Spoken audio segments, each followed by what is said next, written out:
Salut, moi c'est Thomas, j'ai 22 ans et je voyage à travers le monde afin de partager ma passion de la découverte. Je voyage parfois en van avec Albert, un van corbillard que j'ai aménagé, parfois aussi en sac à dos, parfois seul ou parfois accompagné. J'aime relever des défis, dépasser mes limites, aller toujours plus loin. Au cours de cette vidéo, je t'emmène avec moi au cœur de l'expédition la plus dure de ma vie, l'ascension d'une des plus grandes montagnes d'Afrique, à la frontière Congo-Ouganda. Une montagne qui abrite l'un des seuls glaciers d'Afrique, le mont Stanley à 5109 mètres. Bienvenue au bout du monde, bienvenue dans les Rwenzori. Le sac qui a complètement gelé. On tombe dans un cauchemar.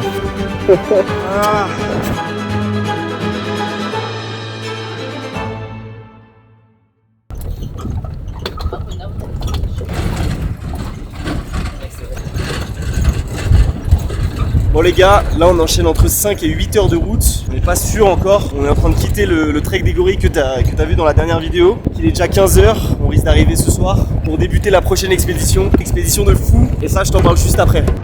On avait plusieurs centaines de kilomètres à parcourir avant la fin de la journée. On partait de la réserve de Mgainga où on avait eu la chance d'observer les gorilles sauvages des montagnes pour rejoindre la ville de Kasese au pied des montagnes de la Lune. Notre objectif pour ces prochains jours. Les Belges qui achètent des bières en Ouganda. On a besoin de notre dose. Non mais c'est vrai, pas fraîche. Ce qui se passe c'est qu'on est toujours sur le trajet du coup de Magainga jusqu'à Kasese. Jusqu'à Kasese. On nous avait annoncé 5 h, 6 h, mais on est plus sur un petit 10 h quoi. Donc là on se prend des petites bières pour que le trajet passe plus vite. Le trajet va passer plus vite comme ça. Il y a un niveau. Ouais, regarde, continue. C'est énorme. Oh là là, il n'y a que en Afrique tu peux voir ça.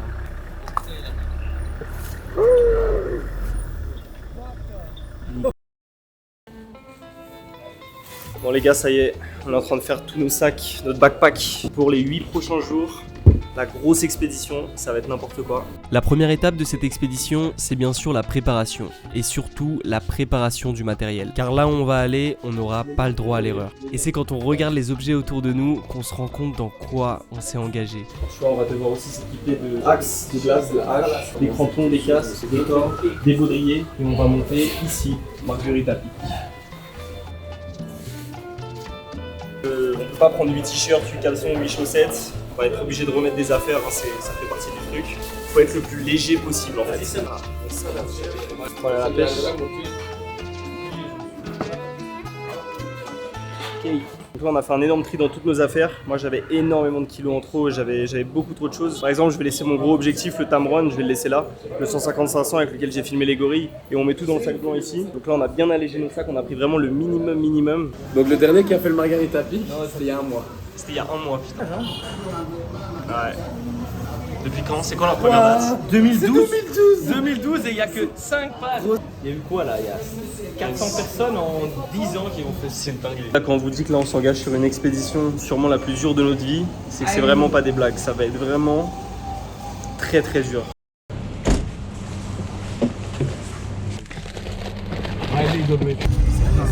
Donc là le guide il est en train de nous conduire au starting point, c'est là où on va commencer le trekking. Pas mal des pistes de 4x4 bien défoncées comme tu vois. Je sais pas comment tu sais. Mon rêve était agité. Qu'est-ce qu'il fait là lui? Il y a un poulet. Il a sauté dessus le bâtard. Oh, moi j'ai stressé, j'ai failli rentrer une patate. Moi je pensais que c'était un sac. Oh. Il est calme, il veut venir avec nous. Where was the chicken in the Outside or inside? Inside. Ah! We take him for food. Yeah, you're going to have it tonight. Ah putain, il est tombé sur Alex. Je savais pas qu'il y avait un poulet. C'était un sac, je t'en d'être tranquille.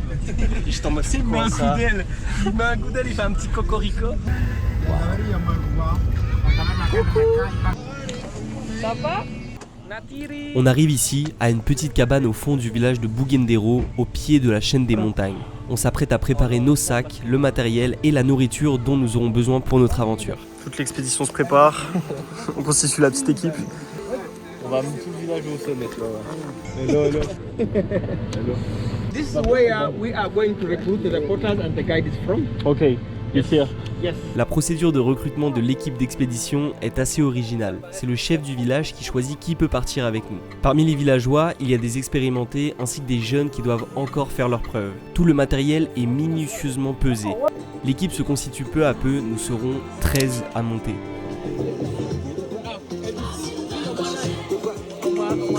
Donc là on signe encore une fois, au cas où on meurt, c'est ça? Exactement. Yes. Salut, merci tonton. C'est dangereux. Bye. On s'en va pour le... Ça y est, on partait enfin à l'aventure, à la conquête des montagnes de la Lune. Plus de 8 jours en totale autonomie avec un objectif, monter au sommet d'un des seuls glaciers d'Afrique à 5109 mètres. On allait devoir traverser des vallées, monter, descendre, escalader, se faufiler à travers la végétation. L'excitation de l'inconnu prenait le dessus. On commence notre ascension en traversant de petites forêts de bananiers. Puis les cultures commencent à se diversifier et les chemins deviennent de plus en plus étroits à mesure que nous prenons de l'altitude. En grimpant, l'humidité et la brume se font de plus en plus présentes et la jungle imposante se dresse devant nous. Les gars, ça fait déjà plus de 2 heures qu'on est parti. On a démarré vraiment tout en bas de la vallée ici. Et notre but, c'est d'atteindre le sommet pour le premier jour. Près de 1000 mètres de dénivelé à parcourir en 4 heures. C'est vraiment beaucoup. Hier, je suis tombé malade. J'ai une espèce de tourista, la plus grosse que j'ai jamais eu de ma vie. Toute la nuit d'hier, j'ai vraiment pas su dormir et très peu manger. Et là, je sens vraiment le contre-coup. Je suis dans un état de faiblesse. Mais on va y arriver. Regarde la vitesse des nuages. You know, in Belgium, that is the normal weather. That is sunny day. Hey, I've never seen their house. Like this one. Yeah, this one is good day in home. Yeah, really good day.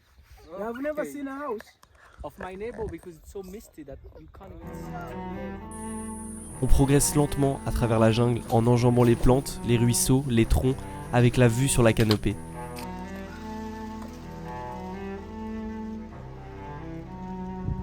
On est vraiment dans la jungle. On arrive bientôt au camp là. Ça fait genre 5 heures, 4h30, 5 heures que on a démarré. Hey! Ça va? So you're welcome. Thank you. T'as un bâton dans les cheveux. Ah ouais? Ouais, je l'avais fait. Ce premier jour qui devait être relativement facile l'était pas pour moi. J'avais tiré aucun plaisir de ces 5 heures de marche. Comme je t'ai dit, j'étais très malade et je me sentais hyper faible. Vraiment pas de chance. À ce moment-là, je m'inquiétais déjà pour la suite de l'aventure en me demandant si j'allais vraiment y arriver. What's up, boss? Good? Yes. Easy. Easy. Jour 1.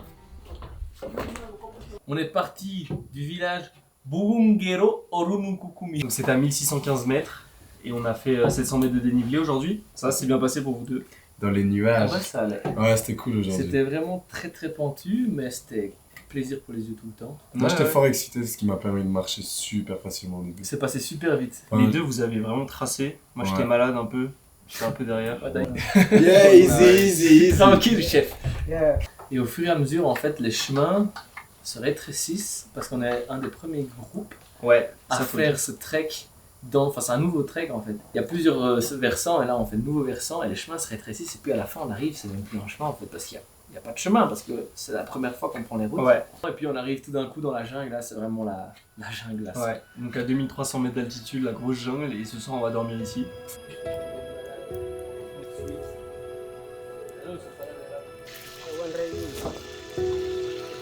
Il doit être vraiment bien fond de l'eau.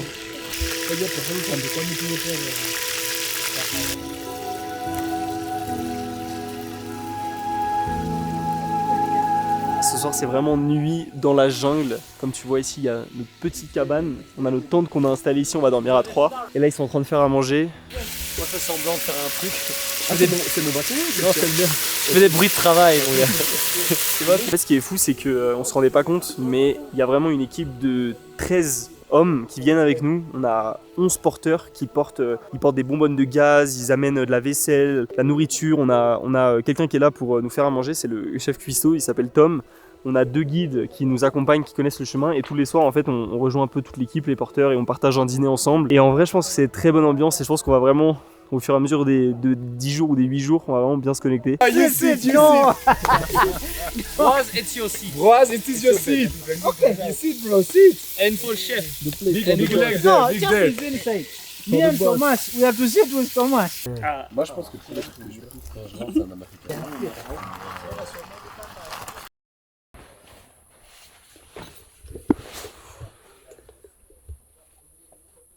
Première nuit, plutôt bien dormi.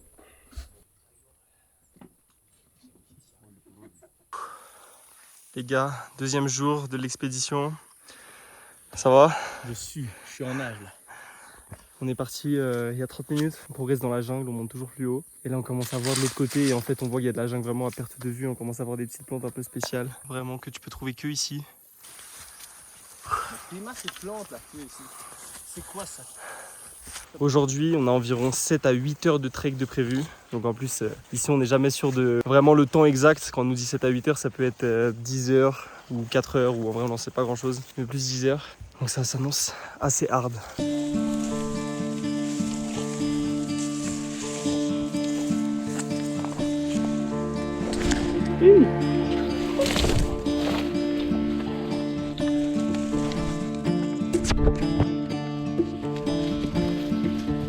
Pas facile avec la végétation en fait, c'est surtout ça la difficulté. Et ça monte, ça descend, il faut faire très attention aux chevilles. En fait le terrain il est hyper irrégulier, c'est pas des sentiers tout correct, tout clean. Il faut toujours être vigilant, il y a plein d'insectes qui viennent te coller dessus, enfin voilà. C'est magnifique en tout cas. Ça rentre.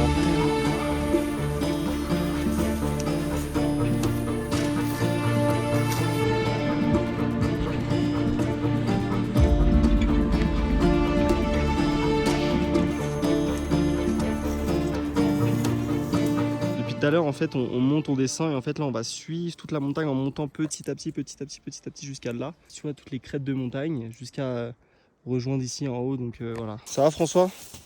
Jamais. Heureux? Ouais, on est bien, on est là, on va pousser nos limites. Je me sens tellement mieux qu'hier, là c'est un plaisir, là c'est un plaisir de marcher. Hier pour moi c'était vraiment trop dur. En fait j'avais presque rien avalé depuis 24 heures et là c'est un bonheur, là franchement je suis content. La flore du Rwenzori est très diversifiée, allant de la forêt tropicale aux neiges éternelles et glaciers en passant par des marais. Le paysage il a trop changé là. Tu vois le sol il commence à être déjà vachement plus marécageux, tout humide. Les plantes c'est pas du tout les mêmes. Surtout, énormément d'espèces sont endémiques, c'est-à-dire qu'elles se sont développées uniquement ici. Elles sont uniques au monde et appartiennent à ce monde. C'est de plus en plus boueux. On retrouve aussi des zones de forêt nuages où l'air saturé de brume a permis le développement d'espèces complètement insolites, subissant un gigantisme impressionnant. C'est ce qu'on voit autour de nous. Les plantes paraissent irréelles, tout droit sorties d'un rêve, d'une exploration d'une autre planète. Et ouais, on est parti depuis plus de 7 heures là, ça va faire 7h30 qu'on marche. Aujourd'hui c'était pas si dur que ça, mais c'était vraiment très long. C'était plus au mental, ça montait quand même un petit peu. On a eu pas mal de phases de descente, de phases de plat, mais c'est juste c'est épuisant. Toujours faire attention aux chevilles, faire attention à la végétation, au relief pour pas se blesser. Que ici si tu te blesses vraiment, j'en ai aucune idée de comment ça se passe. On n'en a pas discuté avec les guides. En tout cas c'est vraiment pas évident de filmer. En fait c'est dur de sortir ma caméra. Vraiment quand t'es dans l'effort et tout, c'est dur de sortir vraiment son boîtier. Enfin tu vois, mon appareil c'est un Sony A7C avec un bon objectif. Et c'est lourd de le porter au cou, de le porter en bandoulière, tout ça. Donc c'est pour ça que je privilégie vachement la GoPro et l'iPhone. Déjà le défi est dur, donc de le filmer encore plus. La deuxième chose, c'est qu'en fait on n'a pas d'électricité. En gros le soir on dort vraiment dans des tentes ou des fois si on a de la chance dans des petites cases construites comme tu l'as vu hier. Donc voilà, j'ai 3 batteries d'appareil photo, 3 batteries de drone, 2 batteries de GoPro, pas de batterie externe pour mon portable parce que je l'ai oublié, donc j'essaie de vraiment limiter au maximum les leaks. C'est vraiment un défi sous toutes ses formes quoi. Petit repas, tu te régales. Banane, patate, je comprends pas en vrai. Ouais, regarde.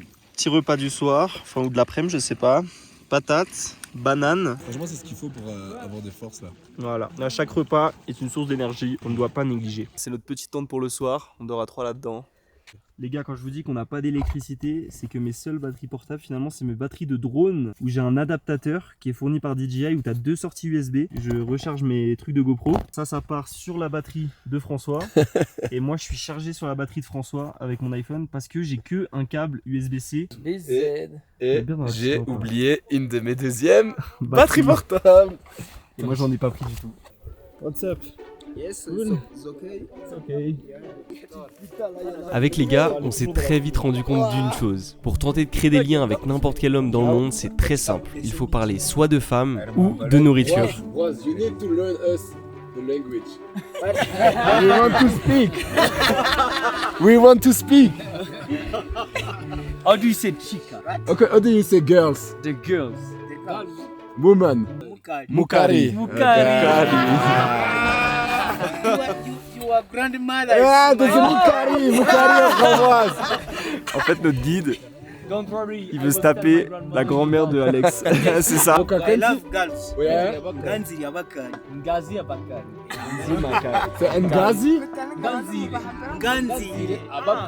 Ngazire Abakari. is I love. Yeah. Then Abakari is ladies. Okay, okay. In French is j'aime Ganzi. les femmes. Les femmes. Femmes, yeah. J'aime your grandmother. Ah!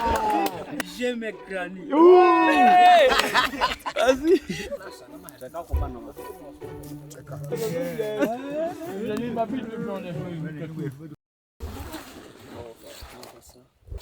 Le matin. Putain, ma meuf, ils sont en veste solide. C'est-à-dire que ça commence à être solide. Mais ça commence à être compliqué. J'étais un Les peu gars, en là, il mode fait angoissé, vraiment je me dis, froid de putain, s'il ouf. se passe quelque chose et tout. Ah, là, il y a full miel. On prépare pour le 3e jour, on est en train de prendre le petit breakfast. Ils nous ont vraiment régalé là. Il y a un chapati, une omelette et du miel. C'est une bombe d'énergie pour la journée. Cette nuit, finalement, on a dormi à 3100 mètres. Je sais pas si je l'ai déjà dit. Hier, on est monté au maximum à 3003, mais on est redescendu un peu. C'est peut-être pour l'altitude. Et là, aujourd'hui, ça va être une journée beaucoup moins longue en termes de distance. Hier, on a presque parcouru entre 20 et 22 km. Aujourd'hui, ça va être un peu plus short au niveau de la distance, mais par contre, un petit peu plus dur selon eux. Je pense qu'on va devoir traverser une bonne vallée et ça va bien monter.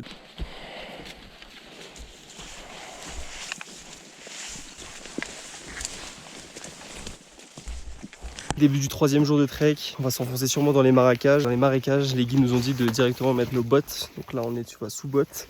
Et c'est vachement boueux. Ça commence un petit peu. Et la végétation est hyper dense. François, il vient d'avaler un insecte. Et en vrai, c'est vraiment pas évident pour l'instant de marcher avec les bottes. On va voir si on peut tenir toute la journée avec. C'est des bottes pas un peu trop grandes pour nous, qu'on a pris directement à l'agence où on a fait le trek. Les chevilles sont pas hyper bien maintenues, elles sont un peu grandes.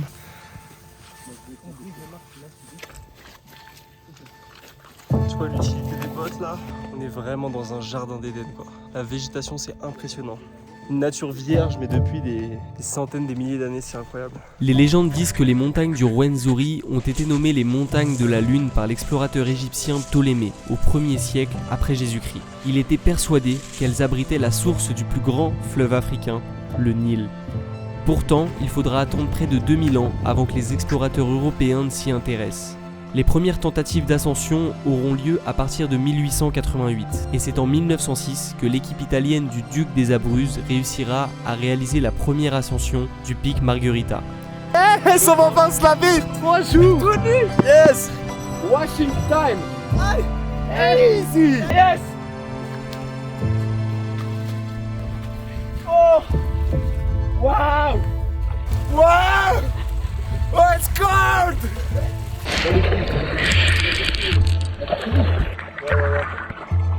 Ils doivent se dire qu'on est bien con. On est bien con. Bon les gars, pour l'instant c'est assez facile. On est au creux d'une vallée, ça monte pas énormément. Notre objectif de la journée, tu vois, c'est de passer dans le trou ici entre les deux montagnes. Il va falloir monter toute cette montagne. Et notre prochain camp se trouve derrière celle-ci. Commencer tout en bas de la vallée. Et là on est presque à mi-chemin pour monter tout en haut.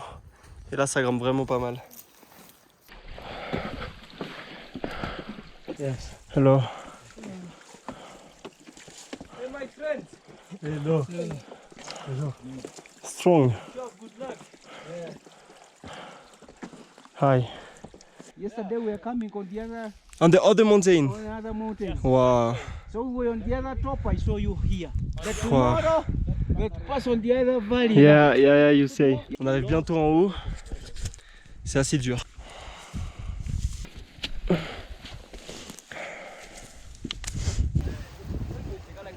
Bien arrivé en haut de la montagne, je peux vous dire qu'à la fin c'était bien dur. Almost.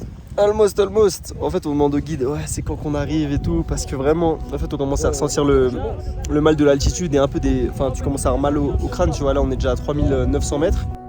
Another chicken. No, another thing which is not chicken. The flour is The flour is already ready. on my top of Margarita, steady. Donc là, il y a Boaz, notre guide, qui veut nous offrir un chicken pour l'offrir à la grand-mère d'Alex. Il a déjà les fleurs. Il a ramassé des fleurs pour la grand-mère.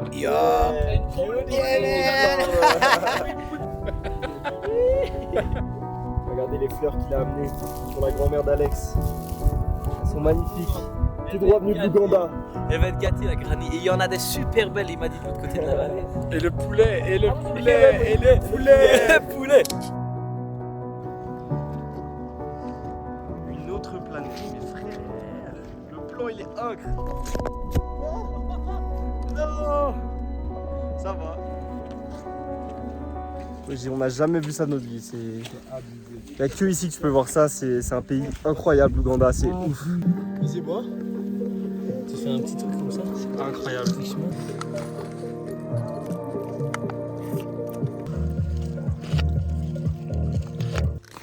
La principale difficulté de cette journée, ça a été de progresser dans les marécages boueux. On s'enfonçait vraiment à chaque fois presque jusqu'aux genoux et c'était hyper fatigant d'avancer. Oh là là. Non. Ma botte. J'ai perdu ma botte. Ah. Ah. Mais gros, je suis encore plus enfoncé. On continuait de s'enfoncer dans les montagnes de la Lune, mètre après mètre, kilomètre après kilomètre, avec notre objectif toujours en tête, son sommet. On dirait vraiment une forêt maudite, c'est impressionnant. En fait, les paysages changent tellement à chaque fois. Regarde-moi ça, j'ai même pas de mots. Est-ce que t'as déjà vu une forêt comme ça? En fait, ce qui est fou, c'est que t'as vraiment toute la verdure qui se mélange aux arbres morts et t'as vraiment l'impression que la forêt engloutit toute sa végétation au fur et à mesure en fait. Toute la forêt s'engloutit elle-même et il y a des racines de partout, de la mousse. Il y a des grêlons maintenant. Ah putain. On va mettre la cape. Charlie sort carrément un parapluie.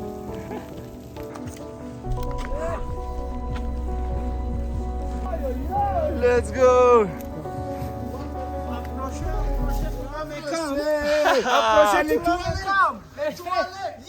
Beautiful camp. Beautiful camp. Regardez l'état de mes chaussettes. C'est quoi ça? Tu fumes des pieds aussi. Ah gros. Fume mes pieds. Je vous dis qu'on est passé par les marécages. Pourquoi on a pris des bottes? Ça sert. Oh là. Longtemps que t'as ça. Ça fait très longtemps. C'était dans les marécages, non? On fait quoi, jour 2, jour? Là on fait jour 3 direct. Les gars, débrief du 3e jour. C'était facile comparé à hier. Mais Facile. bon. C'était quand même long, on a quand même marché 7 heures au final. En vrai, il y a eu une grosse montée avant midi où là c'était vraiment chaud. On Ouais. sentait bien l'altitude avec François. Ouais, t'avais mal à la tête, non? Moi j'avais mal à la tête. Ouais, moi je commençais à avoir la tête qui tourne aussi. Ouais, faut aussi préciser qu'on a tout descendu en bottes, genre les bottes que vous Ah connaissez ouais, chez c'était un vous, enfer. les bottes que vous achetez au Carrefour à 2 balles. Ça glisse, faut faire super attention à pas se blesser. Les cloches. Ah, c'est un enfer, c'est marcher 7 heures avec des bottes en caoutchouc. Ouais, ouais. À chaque pas, tu t'embourbe de 2 mètres. Ouais. On a pu se laver. Ah ouais, Ouais, la pu se petite laver. douche. La petite douche qui fait plaisir. Tout nu devant les bros. Je pense que c'était la plus belle journée. en vrai. C'était Ouais, waouh, ouais, c'est c'est des jungles, c'est Parce des, que- des trucs que t'as jamais vu. Même la montée, au final, la vue de la montée, elle était Ouais, incroyable. En vrai, on est déjà à 3 jours. Il nous reste. Demain, on est à la moitié. Bon, Normalement. normalement. Parce que le guide 1 nous dit Ouais, lundi, ça. le guide 2 nous dit mardi et l'autre guide nous dit jeudi. On sait plus. Ils sont jamais d'accord. Ils sont jamais Il y en a, il accordés. nous dit on arrive quand? Dans 3 heures, l'autre 30 minutes, t'inquiète. Ce soir, on dormira une nuit de plus dans la jungle à 3500 mètres d'altitude. On profite du bivouac pour se reposer et on participe de plus en plus aux tâches du camp. My name is Wambal Sairas. I've been at school at this time. Okay, leave and after I break. I'm called Magis Pasco. I'm a student at Monsignor. Toujours aussi beau. Cooking by the chef. My cook, my chef. Chef, ok. Deux chefs. Big chef. Not un chef. Deux chefs. The chef. Ok. My name is Boaz. I'm a guide in the Rwenzori Mountain. Wherever you come and hike on 24 hours marathon you come, I guide you. Yeah. Début du 4e jour, on vient de se lever, on vient de faire tous nos backpacks. Je cache pas là, ça commence à être un petit peu dur mentalement en fait. En fait, c'est de ressentir toute l'humidité, il fait super froid et il a plu toute la nuit et il fait tout humide en fait. Vraiment, on est en plein dans la jungle, ça fait 3 jours qu'on marche vraiment dans la jungle Et mentalement, ça commence à être un peu dur. On a vraiment hâte de voir la montagne. Et bon, on lâche pas, on continue. On dort plutôt bien en fait. On fait des nuits énormes. Vraiment, on est au lit à 20h, 21h. On doit s'endormir à 21h30, 22h. On discute un peu. Et en fait, on se réveille à 7h30, 8h, 8h30. Donc, on fait des nuits quasi de 11h. Et aujourd'hui, ça va être une grosse journée encore. 7 heures de marche annoncée. De toute façon, tous les jours, c'est environ 7h, 8h. Donc, on commence à être habitué. On continuait d'avancer dans ce territoire hostile, kilomètre après kilomètre, mètre après mètre, pas après pas. Malgré toutes les difficultés, la boue, la pluie, l'humidité, la fatigue et l'altitude, les passages difficiles, on lâchait rien. Notre objectif était clair. Bon, ça c'est pas les ponts du Népal, hein.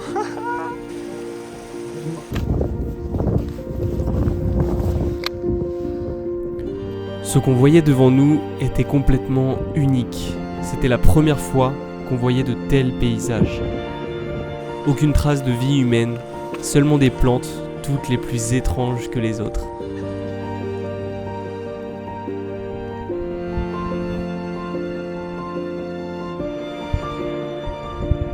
C'est une journée assez dure mentalement. Il nous reste encore 5 heures. Vraiment le paysage est incroyable, c'est vraiment un paysage lunaire, c'est une autre planète. Mais la gadoue, le fait de marcher dans la boue, dans la gadoue, c'est épuisant mentalement, c'est fatigant en fait. Chaque pas ça demande beaucoup plus d'efforts. Puis là on commence à être déjà, on est aux alentours de 3800 mètres d'altitude. On commence déjà à ressentir les premiers effets d'altitude, un peu mal à la tête, manque d'oxygène. Et on commence à voir nos premiers pics glacés. Première montagne qui monte à 4800, donc la taille du Mont Blanc. On commence à les voir. Et on avance. En fait, ce qui est aussi dur aussi dans cette aventure des Ruwenzori, c'est que c'est pas une montagne à monter tout simplement en 5 jours. C'est que tu montes, tu descends, le terrain change. En fait, tu traverses plein de vallées différentes. Tu fais beaucoup de kilomètres. Il faut accéder à la montagne en fait. Et c'est ça qui est aussi compliqué. Je vais la couper en plusieurs morceaux, comme ça j'en donne à tout le monde. On va la couper comme ça. Okay, thank you. Thanks to you, bros. Alex. Merci. On arrive à la dernière vallée, celle qui va nous amener Margarita, on voit un petit peu, il est derrière cette grosse montagne. Juste derrière, ok. Et après on va dormir entre les deux montagnes ici. Entre les deux montagnes, il y a Elena Camp et puis c'est... On est go quoi. On est go pour Marguerite.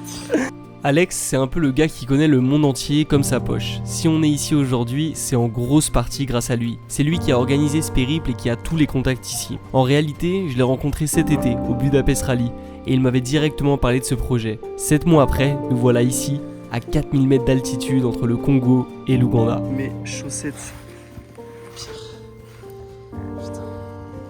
Est-ce que tu vois cette qualité d'eau? Ça c'est l'eau qu'on boit tous les jours en fait. Bon, elle est pas hyper transparente et tu peux voir il y a des petits trucs à l'intérieur. En gros c'est de l'eau de montagne qu'on bout tous les jours et on se boit 1,5 litre. Elle a un petit goût de terre, un petit goût de montagne ou un petit goût de fumée, ça dépend. Si on la met sur le feu. Ça dépend du chef et de sa suggestion. Mais en vrai elle est bonne.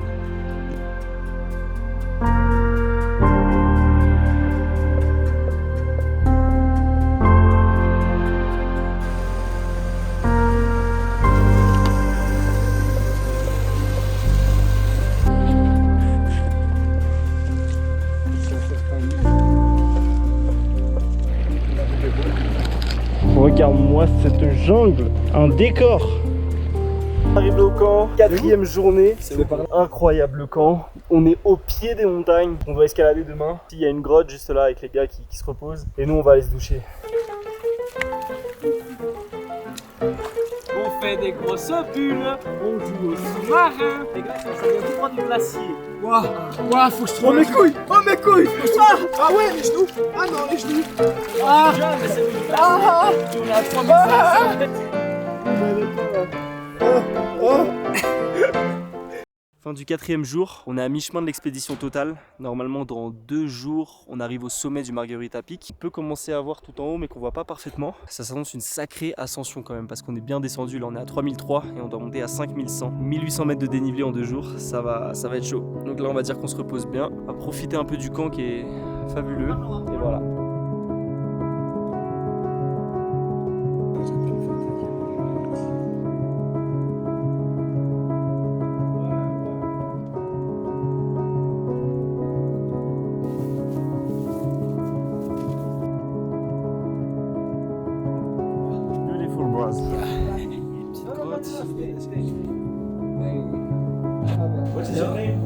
I'm Ronald. Oh, il y a des avants.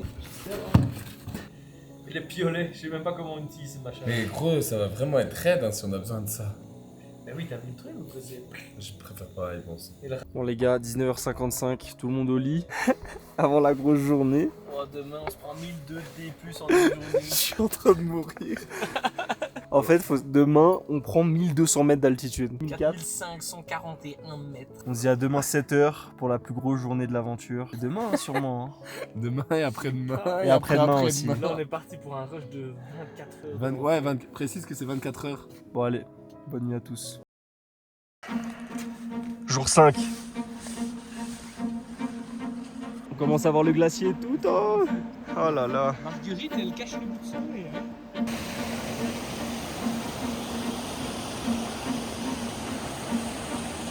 Donc ça s'annonce être une grosse journée, là on a déjà fait 2-3 heures, on a dû faire 400-500 mètres de dénivelé, il nous reste un peu plus de la moitié. Fatigant, on a de moins en moins d'oxygène, la fatigue des derniers jours commence à se faire sentir, mais ça va. En vrai j'ai l'impression on prend la forme de plus en plus. Et moi vraiment je me sens limite mieux aujourd'hui que les premiers jours en fait. Les premiers jours c'était vraiment chaud, j'étais trop malade, là ça va un peu mieux. Les gars, notre camp pour ce soir se trouve en haut de la montagne là, le Helena Camp. Il faut qu'on monte toute cette montagne en une après-midi.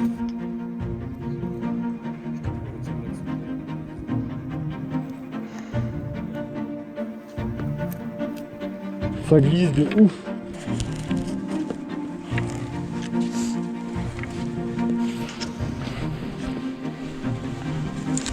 Ici, tu vois notre objectif, le glacier.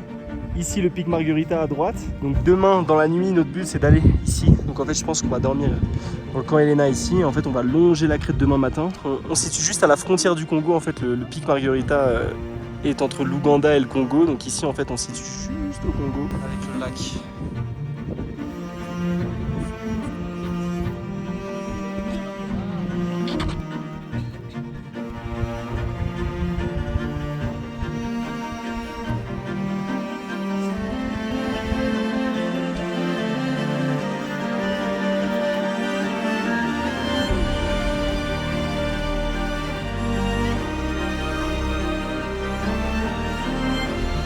On a commencé tout en bas. Ça commence à être vraiment très dur. Ah, j'ai mal au dos. 4, 4, 4, 4. 4444 mètres. Wouh.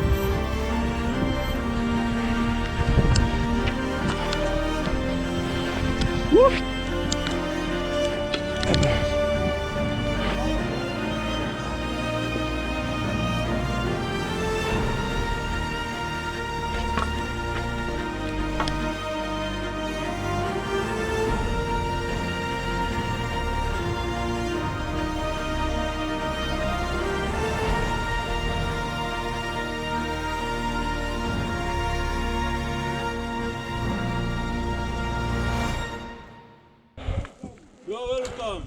Thank you. Chef! Chef. On aurait dû amener un Thank you. C'est ça. Thank you. Yes. Patron. Boss. Boss, big boss. Boss. We did it. Boss. Yellow. Easy. Au bout de ces nombreux jours de marche, on arrivait enfin au Helena Camp à 4441 mètres, le dernier camp avant l'ascension du glacier. Ici, la montagne semblait beaucoup plus hostile qu'en bas. Les températures avaient grandement chuté et toute la végétation qui nous protégeait des intempéries était quasi inexistante. Ici, on allait devoir apprendre à cohabiter avec la montagne et non l'affronter, sinon on réussirait pas. On passe aux choses sérieuses. Pour l'ascension, il va falloir qu'on s'équipe de crampons et de piolets. Et oui, on va escalader le glacier. On n'en a jamais utilisé. C'est la première fois pour nous tous. Ils ne les mettent qu'une seule fois. Les gars, je suis équipé des crampons très aiguisés.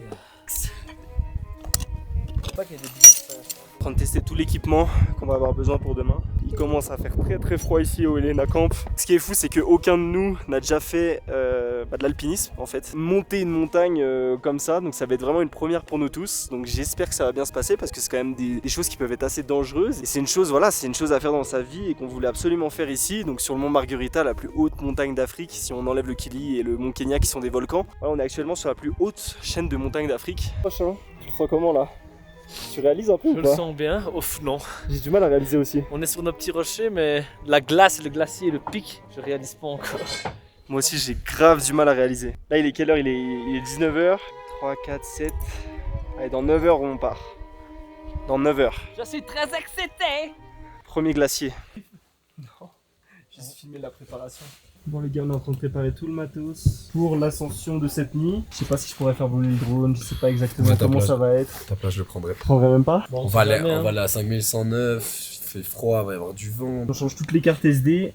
Au cas où je perds du matériel, imaginons que je perds cette GoPro, et ben j'ai la carte SD ici qui est sauvegardée, tous les rushs. On laisse ici au camp de base. Ouais, ça va rester au camp de base.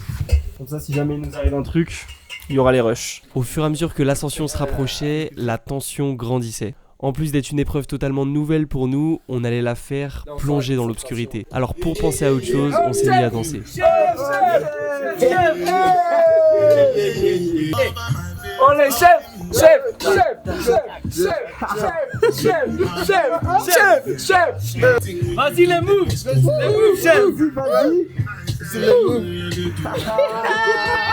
Yes, chef, yes, chef. Let's go.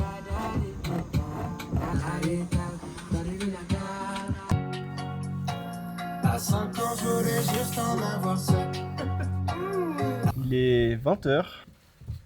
19h25. On dort tous les trois bien collés parce qu'il fait bien froid.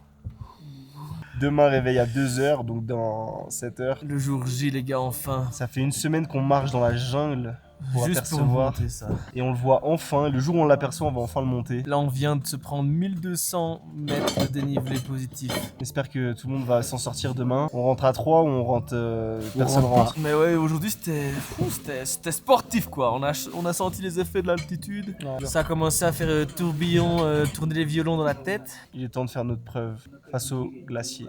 Ah, Dans 6 heures. Ouais, voilà.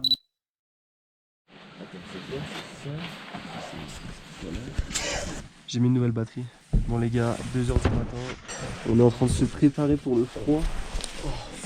Un thermique, deux thermiques en pile, une doudoune légère, des thermiques.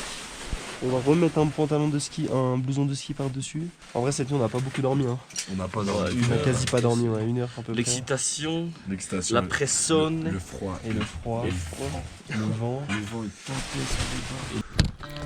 3h du matin, on allume nos lampes frontales et sortons de notre hutte pour affronter la nuit froide et tenter de gravir Margarita, une des plus dangereuses montagnes d'Afrique. Nous y sommes, on ne peut plus reculer. Dès les premiers pas, nous entrons dans le vif du sujet. On doit se cramponner aux cordes de rappel pour escalader les rochers. Dans l'obscurité, la lampe torche de François s'éteint à cause du froid. Nous sommes sur le toit de la région. Il n'y a rien autour de nous à part le vide.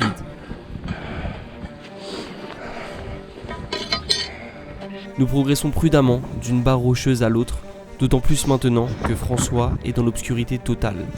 Le moindre faux pas pourrait nous conduire à la mort.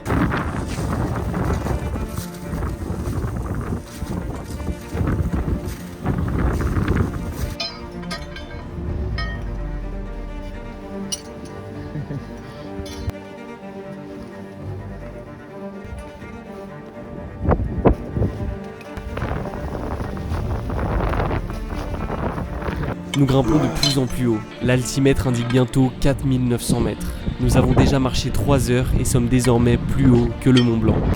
Malheureusement, nous sommes encore loin de notre objectif et le terrain devient de plus en plus difficile à escalader. On commence à ressentir de la fatigue, on s'affaiblit. C'est super dur. Je pense que c'est le moment le plus dur de tout le trek.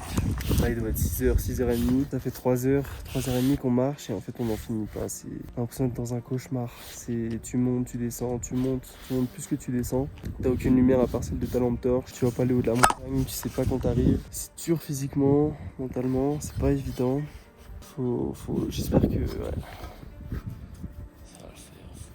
ça va le faire. On voit vraiment rien. On marche sur de la roche, de la terre gelée. Après une autre heure de marche, on atteint le deuxième glacier, bien plus gros et pentu que le premier.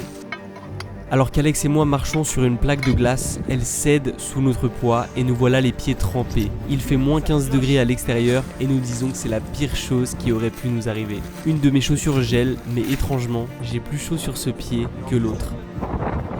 Le ciel commence à s'éclaircir, il est 7h du matin. Malgré le brouillard, nous réalisons enfin où nous nous trouvons. Au sommet de tout.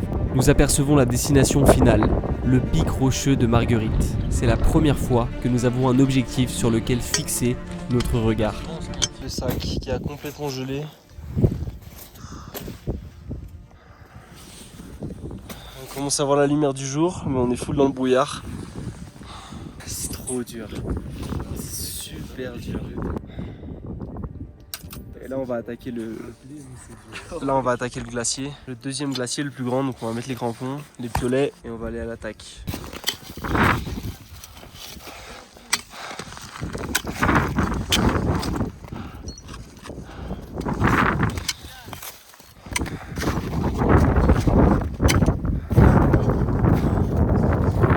Les gars, c'est le truc le plus dur de toute ma vie. 1 heure d'escalade nous attend. L'effort est immense. Il faut planter les pioches et les crampons à chaque pas pour ne pas glisser tout en bas et entraîner toute l'équipe dans notre chute. Je suis à 2 doigts de craquer. Je me sens pas capable. Le froid et la fatigue entrent dans mon cerveau. J'ai envie de dormir. Je donnerai tout pour dormir. C'est l'effort le plus dur, puissant et profond que j'ai jamais fait. La sensation est indescriptible.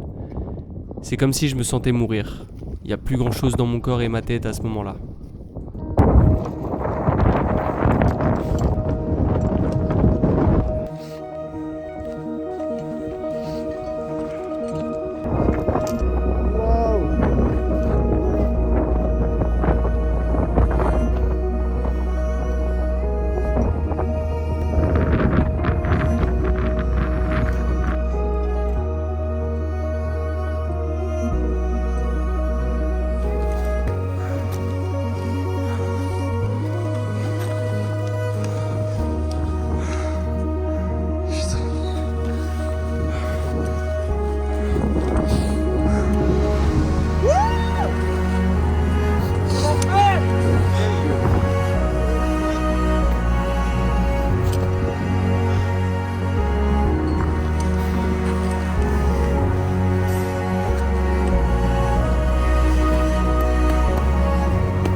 Je sais pas si tu m'entends bien, ici c'est vraiment le blizzard total. Je suis assez ému de... C'était vraiment très très dur, surtout la fin, les 2 derniers jours.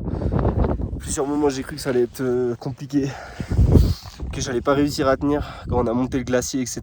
C'était compliqué de filmer, mais en fait c'était tellement dans le mental et je suis content de l'avoir fait. Je suis content, ça me permet de prouver des choses en vrai, parce que genre vous avez l'habitude de me voir en vidéo, peut-être plein de confiance, plein de projets qui réussissent, plein de voyages. La vérité c'est que je doute tout le temps de mes projets, de mes compétences, de mes capacités, pas capable de tout faire, pas du tout confiance en moi en fait, comme un peu tout le monde, et je me remets tout le temps en question et je suis content d'avoir fait ça.